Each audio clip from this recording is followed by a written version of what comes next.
You know, every single state in America has its own stories, but some of them, they're the kind you only whisper about when the lights are out. So today, that's what we're going to do. We're taking a road trip, a drive right through the country's most unsettling legends, and yeah, some true encounters. We're going to piece together this map of American horror, one chilling story at a time. Let's get started. It's a question that really gets under your skin, doesn't it? Which part of this country has the absolute most chilling story to tell? I mean, are the real monsters the ones who look just like you and me? Or are they something else? The kind of terrors that just defy explanation? Well, every part of the country seems to have its own answer. And our journey? It starts where so many stories do, right on the road.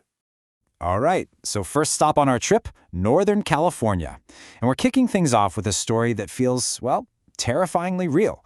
It's that classic wrong turn scenario, the kind that shows you just how fast a simple mistake can put you face to face with some real serious danger. Okay, so picture this. You're lost, you pull over to figure out where you are, and out of nowhere, this rusty old pickup truck pulls in right behind you. A tall, bearded guy gets out, and you can smell the booze on him from inside your car. Right then, every single alarm bell in your head is just screaming. This is that exact moment the situation flips from just being lost to being in real, actual danger. So he offers to guide them, but it's not a friendly offer. It's aggressive, you know? It's deeply unsettling. He's not just offering directions, he's demanding they ditch their own car and get into his truck.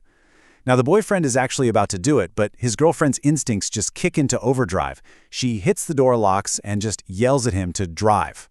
Now. And thank God she did. Her instincts were absolutely spot on, because as they peel out and speed away, the man just cackles and shouts this after them, a totally terrifying confirmation of whatever they just escaped. They found out later their actual destination was a full 20 miles in the complete opposite direction. It just makes you wonder, right? What exactly was waiting for them up in those hills? Okay, so that was a close call, right? A terrifying, random encounter. But what if the horror isn't random at all? For our next story, we're heading to Wisconsin, and this one isn't about a chance meeting on some lonely road. No, this is about walking straight into a meticulously planned trap. So you've got these two teenage friends just out looking for a bit of an adventure, and they find this old abandoned house. The front door? Unlocked. That's the lure, the bait. But once they get inside, things get weird, super weird. In the middle of all this decay, there's a brand new video camera sitting on a tripod, and it's aimed at a wall where the floor is covered in plastic sheeting. Before they can even begin to process what that means, they hear it. Click. The back door is locked. The trap is sprung. And then, panic. Total panic. The house, which was dead silent a second ago, is suddenly filled with noise. And it's not just one person. They can hear muffled whispers and footsteps of like 4 or 5 people charging down the stairs right towards them. This is a coordinated ambush. They just bolt for the front door, the one they came through, and they barely make it out. As they're escaping, they see another guy outside who is clearly moving to lock the front door to trap them completely. They got away, but that question just hangs there, and it is horrifying. The police checked it out later, found the house totally empty. But what in the world did those people have planned with that camera, with that plastic, and who else were they waiting for? The stories we've heard so far, they're about these unknown attackers, right? Strangers in the dark. But what happens when the monster is someone you know, someone you think is just a nice, harmless guy? For that, we're going to travel up to Anchorage, Alaska, back in the late 1970s. So there's this bartender, the storyteller's aunt actually, and she gets to know one of the regulars at our club. He's that stereotypical nerdy type, you know, a little shy, has glasses, some acne scars, but he's always polite, always friendly, and he's the best tipper in the whole place. Over time, he starts to open up to her a little bit. So one day, this nice guy invites her to this huge birthday party he's supposedly having, and he even offers her a ride. But her gut, her intuition is just screaming that something is wrong. A big party? For a guy like him? And at the same time, women are disappearing all over the area. So she politely says no. Years later, she sees his face on the news. Her friendly, nerdy customer was Robert Hansen, the notorious serial killer known as the Butcher Baker. Hansen was responsible for the murder of at least 17 women, and his method was absolutely monstrous. He would fly them out to his remote shack in the wilderness, and then he'd hunt them. For sport.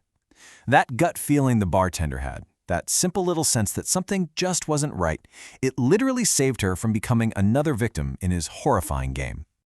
So far, we've been dealing with the horror that people do to each other. Human evil. But our road trip is about to take a turn into territory that is, well, it's a lot harder to explain. Let's head to Idaho and Tennessee, where the lines between the living and the dead get really, really blurry.